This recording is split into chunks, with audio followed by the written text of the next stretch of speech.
Hi everyone, and thanks for tuning into another video. Today's format is going to be a little bit different from my other videos, as I've created a presentation for you today that I wanted to share, so please let me know what you thought of this new style.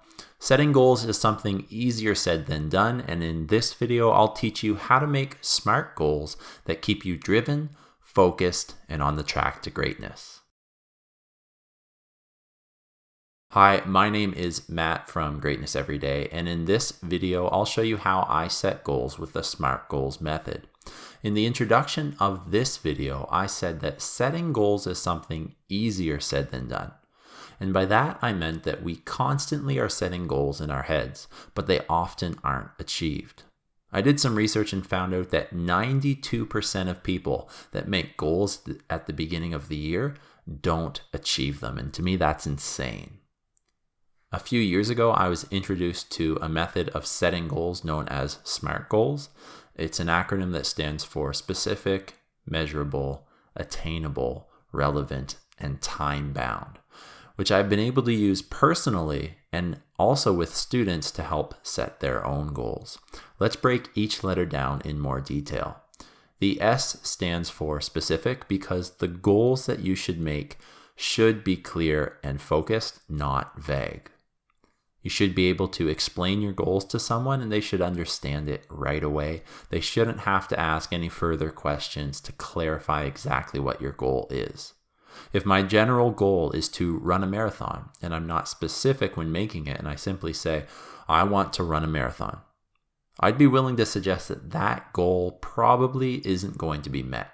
But if I said, I want to run the Boston Marathon in the year 2019 in less than 3 hours, that goal is much more specific, and I have my sights set on a specific event at a specific time with a specific goal.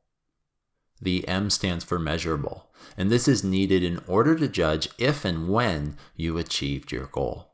My goal of running the Boston Marathon in 2019 in less than 3 hours is super easy to measure because on race day in 2019, the clock will measure my time and reveal to everybody publicly at that if I achieved my goal or not. The A stands for attainable. Is the goal something that is actually able to be achieved, or is it something unrealistic? I'm just using the Boston Marathon goal as an example, but with my history as a runner, this goal would be attainable if I trained properly and stayed focused on it. The R stands for relevant, and I like to ask myself if this goal fits into the bigger picture of what I'm trying to do with my life. I value wellness because it has so many benefits for me aside from just the physical ones. So yes, my goal would be relevant to what I'm doing. It keeps me in shape. There's definitely a social side to training and racing. It allows me to travel and meet amazing people, and ultimately it challenges me. The T stands for time-bound, where you should consider how much time you need to achieve the goal. I ask myself a few questions like, is this a short-term goal or a long-term goal? And once I've decided on the best option of those two, I actually look at my calendar. For something like the Boston Marathon, I can easily see the date years in advance and pencil it in on my calendar or book hotels and flights. There are even certain apps that you can download that give you a countdown of days until your event, so that might be something for you to look into. Now that you know how to create SMART goals, please schedule out some time in the next few days to create yours. If you enjoyed this video, please click the thumbs up button, subscribe to our channel, and follow us on Instagram for daily inspiration and encouragement to live a great life. You can also visit our website at www.greatnesseveryday.online. Thanks for watching, and I'll see you in the next video.